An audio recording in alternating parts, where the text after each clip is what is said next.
उपाध्यक्ष महोदय, राजस्थान एक इशारा है जो केंद्र सरकार की नीति के बारे में शक पैदा करता है। मैं पूछना चाहता हूं कि जब इतने प्रदेशों में गैर कांग्रेसी सरकारें बनी और चल रही है तो राजस्थान और उत्तर प्रदेश को ही क्यों अलग किया गया। गैर कांग्रेसी सरकारें जहां बनी या जब वहां इन सरकारों को बनाने की एक घोषणा हुई तो जनता ने दिए जलाए, लेकिन जब राजस्थान में कांग्रेस दल के नेता को मंत्रिमंडल बनाने के लिए बुलाया गया तो वहां चिताएं जली। जब कांग्रेसी सरकार ने सत्ता संभाली तो माताओं और बहनों के माथे पर तिलक की रोलियां लगाई, और जब राजस्थान में जनता द्वारा तिरस्कृत कांग्रेस दल के नेता को मंत्रिमंडल बनाने के लिए बुलाया गया तो माताओं और बहनों के माथे की रोलियां पूछ गई, और कांग्रेसी दल का मंत्रिमंडल बनाने से जनता प्रसन्न होती है और कांग्रेस को मंत्रिमंडल बनाने के लिए बुलाया जाता है तो जनता रुष्ट होती है। क्या यह परिवर्तन केवल विरोधी दलों ने कर दिया है? अगर आप ऐसा समझते हैं तो अभी आप दीवार पर लिखे हुए को पूरी तरह से पढ़ने के लिए तैयार नहीं हैं। राजस्थान में जो कुछ हुआ उसके चौथे चुनाव के बाद लोकतंत्र की प्रक्रिया को जो बल मिला था उसे आघात पहुंचाया है। उसने लोकतंत्र के लिए खतरा पैदा कर दिया है और उसके लिए यह मंत्रिमंडल निंदा का अधिकारी है। राजस्थान में जो कुछ हुआ उसने एक चुनौती लोकतंत्र के लिए पैदा कर दी है। भारत के इतिहास में ऐसा कभी नहीं हुआ कि राष्ट्रपति के सामने विधानसभा के सदस्यों को लाकर गिनती करके दिखाई गई हो कि बहुमत किसके साथ है। कोई अपना दिल और दिमाग को दुरुस्त रखकर ऐसी बातें नहीं कह सकता। गृह मंत्री कहते हैं कि उनकी संख्या से कोई संबंध नहीं है, संख्या किधर ज़्यादा है किधर कम है इसकी वह चिंता नहीं करते। जब विरोधी दलों के सदस्य राष्ट्रपति के सामने आए और हमने कहा कि देख लीजिए 93 सदस्य हैं, जो आपने कहा था कि कितने सदस्य, इससे हमारा कोई मतलब नहीं, और आपने राष्ट्रपति शासन इसलिए लागू किया कि वहाँ शांति और व्यवस्था का सवाल है। गृह मंत्री जी ने यह कह दिया है कि बहुमत किसके साथ है और किसके साथ नहीं इसका निर्णय राज्यपाल करेंगे, लेकिन अगर राज्यपाल निर्णय करने में कोई गलती कर दे तो उसकी अपील कहाँ है। परस्पर विरोधी बातें कही जा रही है। राजस्थान में जो कुछ हुआ वह अन्य किसी प्रदेश में भी हो सकता है। जिस तरह से राज्यपाल नियुक्त किए गए हैं मैं उसमें नहीं जाता।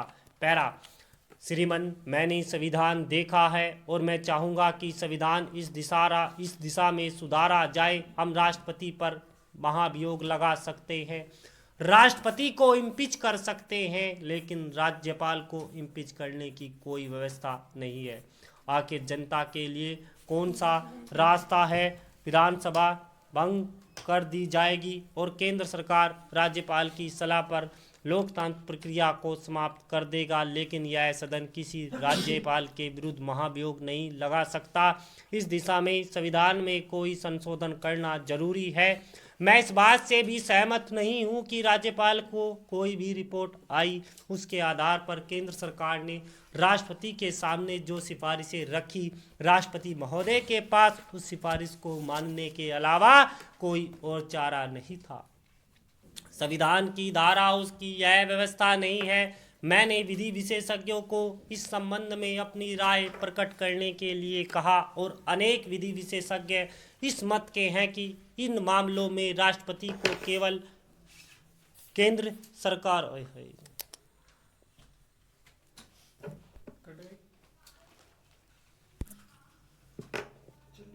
चलिए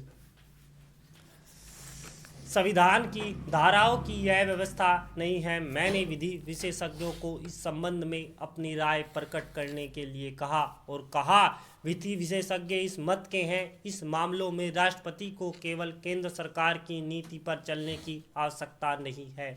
वह स्वविवेक से भी काम ले सकते हैं और अपनी डिक्टेशन से भी काम ले सकते हैं। मेरी जानकारी नहीं है कि राष्ट्रपति महोदय ने राजस्थान के मामलों में स्वयं विवेक से काम लिया, और यदि स्वयं विवेक से काम लिया तो उसमें ऐसा निर्णय हुआ जिस निर्णय से संविधान की मर्यादाओं की रक्षा नहीं हुई। अभी समय है राजस्थान में लोकतंत्र के चक्र को पीछे घुमाने की जो प्रक्रिया की गई उसे रोका जा सकता है। क्या राजस्थान में शांति नहीं है? क्या केंद्र सरकार वहां मरघट की शांति चाहती है? इस देश में मरघट की शांति पैदा होने दी जाएगी अगर संविधान की हत्या की जाएगी। अगर केंद्र सरकार लोकतंत्र का गला घोटने पर उतारू है तो शांतिपूर्ण तरीकों से हम पूरी निष्ठा रखते हुए भी हम इस अन्याय के खिलाफ लड़ेंगे। हम नहीं चाहते हैं कि यह मामला सड़कों पर तय हो, लेकिन आम आदमी के लिए इतना ही काफ़ी नहीं है। आम आदमी को यह कहना भी जरूरी है कि उसे सड़कों पर निकलने की नौबत ही नहीं आने दी जाएगी। अगर राजस्थान में विरोधी दल को सरकार बनाने के लिए बुलाया जाता तो क्या बिगड़ जाता? इससे लोकतंत्र अधिक मजबूत होगा। सभापति महोदय जी, मंत्री जी ने कहा है कि रेलवे विभाग की जो जिम्मेदारी है उसके बारे में जवाब दे सकते हैं। इस बात से मैं सहमत हूँ। वैसे तो सरकार संयुक्त उत्तरदायित्व के सिद्धांत पर काम करती है।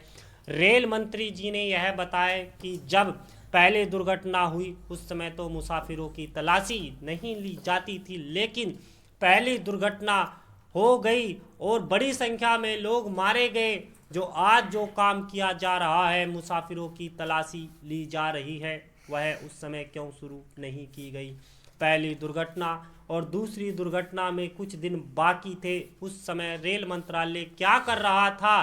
क्या उसके लिए यह संभव नहीं था कि पहली दुर्घटना के बाद वह सजग हो जाता और हर एक मुसाफिर की तलाशी लेता जिससे दूसरी दुर्घटना न घटती? श्रीमान राज्यसभा किसी मामले में लोकसभा के मार्ग में बाधा नहीं बनना चाहती। संविधान ने दोनों सदनों की स्थिति स्पष्ट कर दी है और यह सदन उसी मर्यादा के अंतर्गत अपने उत्तरदायित्व का पालन करना चाहता है, किंतु ऐसा लगता है कि लोकसभा के कुछ माननीय सदस्य राज्यसभा के मामले में दखल देना चाहते हैं। राज्यसभा का हिसाब किताब, राज्यसभा के सचिवालय का लेखा जोखा और उसकी देखभाल करने में यह सदन पूरी तरह से समर्थ है। लोकसभा अपने हिसाब किताब की जांच करे, राज्यसभा अपने हिसाब किताब की जांच करना आवश्यक समझेगी। लेकिन लोकसभा अगर इस बात पर जोर देगी कि एक संयुक्त अथवा मिलीजुली समिति होनी चाहिए तो हिसाब किताब की जांच करे, तो वह केवल राज्यसभा के हिसाब किताब की जांच नहीं करेगी। उस मिलीजुली लोक समिति को लोकसभा के हिसाब किताब की जांच का अधिकार होना चाहिए। हम इस बात पर कभी तैयार नहीं होंगे कि लोकसभा के सदस्य हमारे हिसाब किताब की जांच करें, लेकिन अपने हिसाब किताब की जांच में हमको शामिल न करें। सभापति महोदय, मैं चाहूँगा कि इस सदन के नेता इस मामले में अपनी स्थिति स्पष्ट करें। उस समय लोकसभा में यह सवाल उठाया गया था तो वे वहां मौजूद थे। मैं यह जानता हूं कि मंत्री परिषद के एक भी सदस्य है। संविधान के अनुच्छेद 352 के अंतर्गत संविधान के निर्माताओं ने व्यवस्था की है कि विदेशी आक्रमण की स्थिति और देश में आंतरिक उपद्रवों की दशा में संकट काल की स्थिति घोषित की जाएगी। उस अनुच्छेद में यह भी कहा गया कि यह संकट काल की स्थिति 2 महीने तक रहेगी यदि संसद उसको बढ़ाने का निर्णय न करे। इससे संविधान के निर्माताओं की मंशा बिल्कुल स्पष्ट हो जाती है। उन्होंने ग्रेव इमरजेंसी शब्द का प्रयोग किया, केवल संकट नहीं, गंभीर संकट का, विदेशी आक्रमण का संकट और देश के व्यापक उपद्रवों का संकट। और संविधान के निर्माताओं ने 2 महीने का समय भी दिया है। यह कहा जा सकता है कि अभी जो संकट काल की स्थिति लागू है उसे संसद ने पुष्ट किया है, लेकिन 5 वर्ष तक निरंतर संकट काल की स्थिति बनाए रखना संविधान के निर्माताओं की मंशा के अनुकूल है। इससे कोई इनकार नहीं कर सकता कि देश के सामने संकट है, लेकिन संकटों के साथ जीवित रहना सीखना होगा। हमने संकटों के साथ लोकतंत्र अधिकारों का प्रयोग करने का अवसर देना होगा। संकट काल की स्थिति की घोषणा करके हम संविधान द्वारा प्रतिपादित मूलभूत अधिकारों का कुछ काल के लिए स्थगन कर सकते हैं।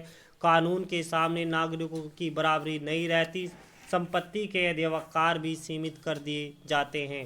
व्यक्तिगत स्वाधीनता संकुचित हो जाती है और बिना कारण बताए किसी नागरिक को नज़रबंद कर उसे किसी बोर्ड के सामने पेश करना या फिर संकट काल की स्थिति में चल नहीं पाता।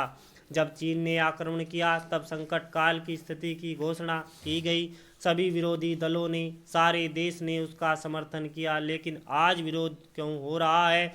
गृह मंत्री महोदय को इस पर गंभीरता से विचार करना चाहिए। इसका एक ही कारण है कि देश के सामने संकट तो हैं लेकिन संकटों की अनुभूति नहीं है। खतरे तो हैं लेकिन खतरों की प्रतीत नहीं है, और यह अनुभूति न शासन में है, न प्रशासन में है, न सत्तारूढ़ दल में है, न जनता में है। अब यदि संकट है लेकिन संकटों की अनुभूति नहीं है तो फिर कानून से संकट की स्थिति बनाए रखने का क्या लाभ?